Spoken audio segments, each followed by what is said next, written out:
बड़े दुख की बात है और इसमें काफ़ी कुछ बातों सुन कर के आहत हुआ। लेकिन अब आप लोग से कुछ रिक्वेस्ट होंगी हमारी, इस वीडियो को पूरा ध्यान से देखिएगा। हो सकता है वीडियो यूट्यूब के गाइडलाइन के खिलाफ एजुकेशन चैनल पर ना हो, तो जब तक वीडियो है तब तक आप देख लीजिएगा और इसे थोड़े अपने आप को राहत दीजिएगा और ऊपर वाले से प्रार्थना करिएगा कि हमारे मिस्टर जसपाल जी के आत्मा को। तो यहाँ पर देखिए एनडी यूनिट एनडीयूटी आचार्य नरेंद्र देव कृषि एवं प्रौद्योगिकी विश्वविद्यालय है, कुमारगंज अयोध्या, यूपी कैटेट के अंतर्गत एक आने वाली विश्वविद्यालय है। प्रवेश परीक्षा जिसके अंतर्गत होता है यूपी कैटेट का कंबाइंड, तो उसमें 2023 में इसने प्रवेश परीक्षा कराया था। और इसमें आपको दिख रहा होगा भ्रष्टाचार के आगे छात्र ने गंवाई अपनी जान।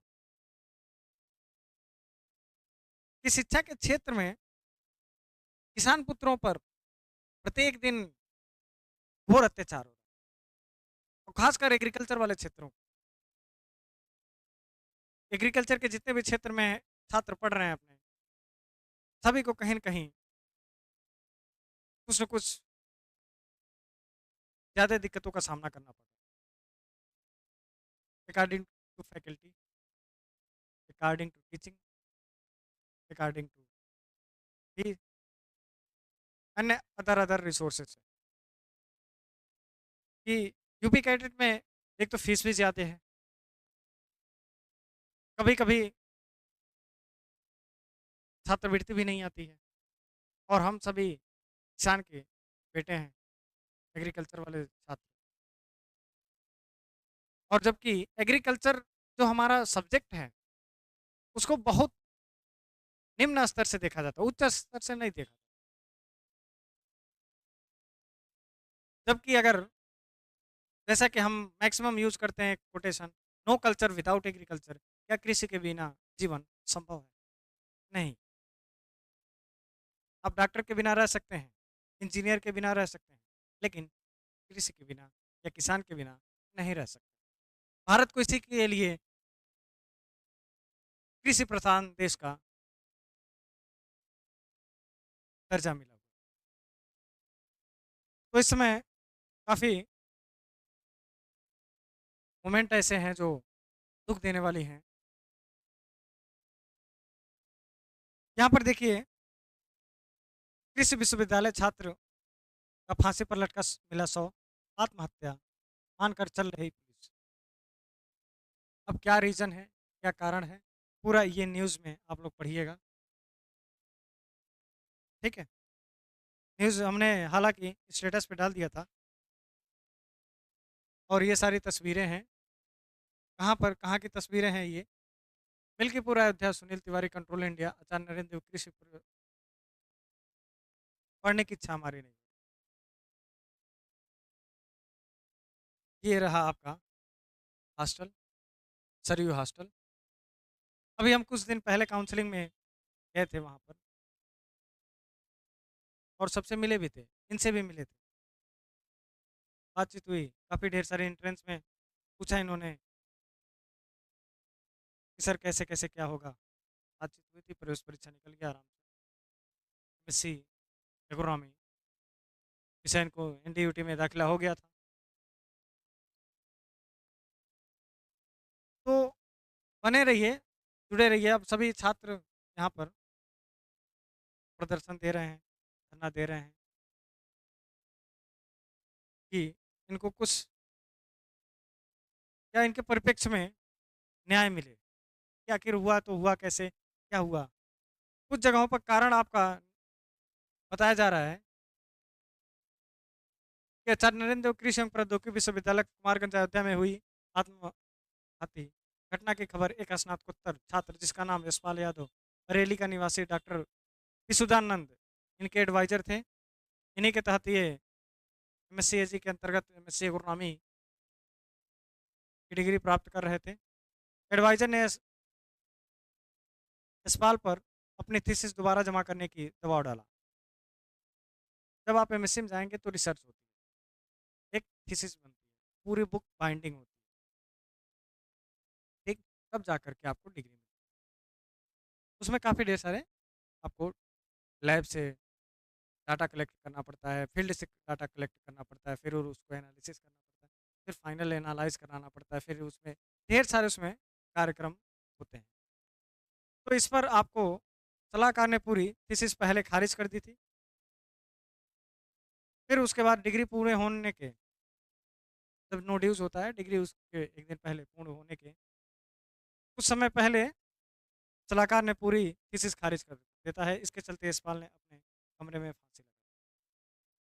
अब इस बात पर देखिए, कोई भी शिक्षक हो, कोई भी एडवाइज़र हो, कभी भी किसी भी छात्र का बुरा नहीं चाहता, चाहे हमें क्यों हो।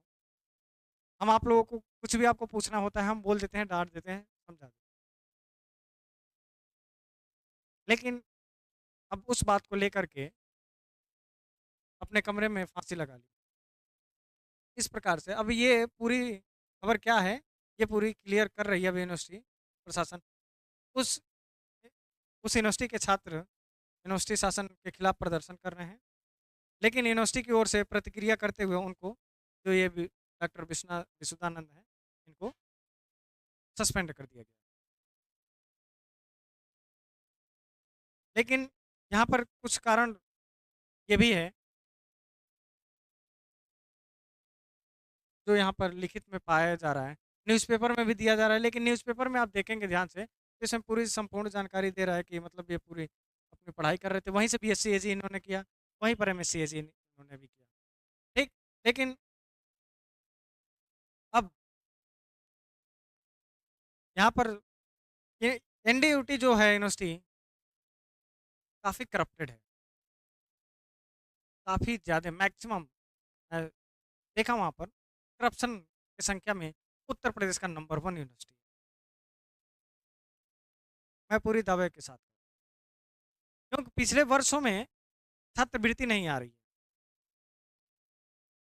जबकि छात्र क्या सोचते हैं कि हम जाएँगे यूनिवर्सिटी में बढ़िया से, हमें आईसीआर एक्रीडेटेड यूनिवर्सिटी है, वहाँ पढ़ेंगे, अच्छे से मेहनत करेंगे, माता-पिता का नाम रोशन करेंगे, अच्छी जगहों पर हम पोस्टिंग होंगी, प्राइवेट में जाएँगे, बढ़िया रैंक पे जाएँगे, बढ़िया अच्छे रैंक के कृषि अधिकारी बनेंगे, ऑफिसर बनेंगे, पीएम बनेंगे, इंजीनियर बनेंगे। तमाम क्षेत्र में हम जाएँगे, अपने सपनों को पूरा करेंगे और अपनी आर्थिक स्थिति को भी मजबूती प्रदान करेंगे और अपने माता-पिता का नाम और परिवार में एक अच्छा प्यार मोहब्बत बनाएँगे।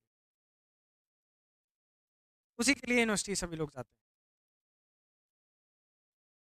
और सब यही सोचते हैं कि हम जाएँगे, पढ़ेंगे अच्छे से तरीके से, तौर तरीके में रहेंगे और वहाँ से काफ़ी ढेर सारे हमें सपोर्टिव भी मिलती है और वो एनवायरनमेंट भी मिलता है।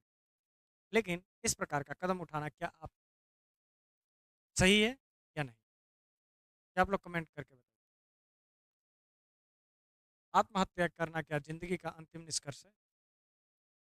दुनिया की कौन ऐसी चीज़ है जो जिसका कोई तोड़ नहीं होगा? अगर मनुष्य द्वारा बनाया हुआ है, तो उसे मनुष्य द्वारा तोड़ा भी जा सकता है। सबके लीगल प्रोसेस होते हैं। तो इसी के परिप्रेक्ष्य में आप लोगों को मैं एक कोटेशन कहना चाहूँगा। आए हो इस जहाँ में, क्या कर्म है तुम्हारा? लौटोगे जब यहाँ से, ठहरोगे कहाँ दोबारा? कहने का तात्पर्य ये है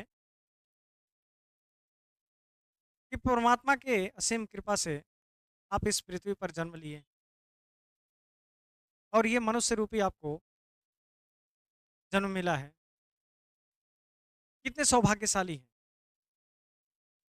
कि आपको मनुष्य के रूप में एक जन्म मिला है और दुनिया का सबसे होशियार प्राणी या समझदार प्राणी मनुष्य है, जो पूरी दुनिया को कंट्रोल में करके लेके घूम रहा है।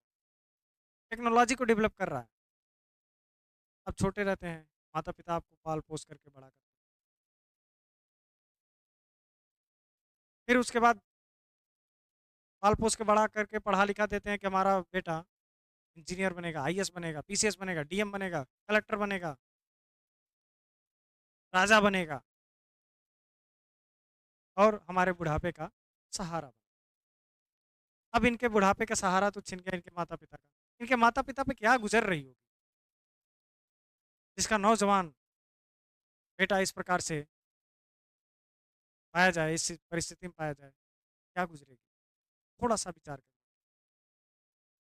तो मनुष्य का जन्म मिला है तो कुछ करिए, कुछ कर्म करिए, अच्छे कर्म करिए, सुकर्म करिए, समय का सदुपयोग करिए, पढ़िए, लिखिए, जो आपको हमसे अगर मदद चाहिए तो आप बिल्कुल बेहिचक बोलिए।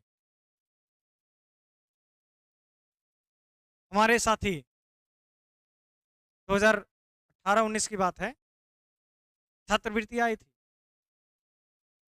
और उन्होंने छात्रवृत्ति जैसे आई थी, सीएसए यूनिवर्सिटी की बात है, तो उनके पास फ़ोन आया कि आपका पैसा लॉटरी लग गया है, 7 लाख रुपए आपको मिलेगा, आप 50,000 तुरंत भेजिए। उन्होंने तुरंत उठाया, 50,000 भेज दिया। उसके बाद फिर 2 दिन वेट किए, 3 दिन वेट किए, नहीं, अब उनकी भी यही दिन आ गए थे। लेकिन हम लोगों ने सभी लोगों ने मित्रों ने पूरे बैच में मिल के 500-500 रुपए का, 200-200 रुपए का, 100-100 रुपए का योगदान दिया, उनकी फीस पूरी सबमिट करा दी गई अगले सेमेस्टर। तो हर एक समस्या का सॉल्यूशन होता है। जूनियर सीनियर से कह सकता है, सीनियर भी सपोर्ट करते हैं, जूनियर भी सपोर्ट करते हैं। लेकिन इस प्रकार से आप लोगों से विनती है, रिक्वेस्ट है, इस प्रकार का कोई कार्यक्रम, कदम ना उठाएं, जिससे आपके अपने माता-पिता और अन्य को आहत हो।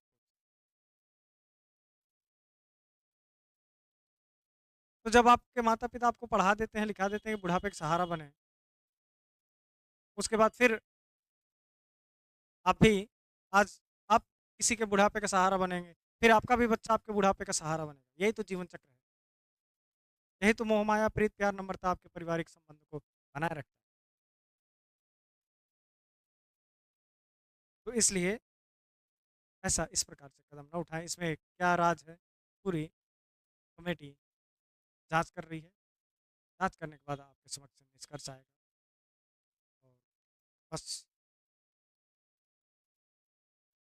यही आपसे रिक्वेस्ट है, अंतिमतम आपके चरणों में छोड़े। जय हिंद।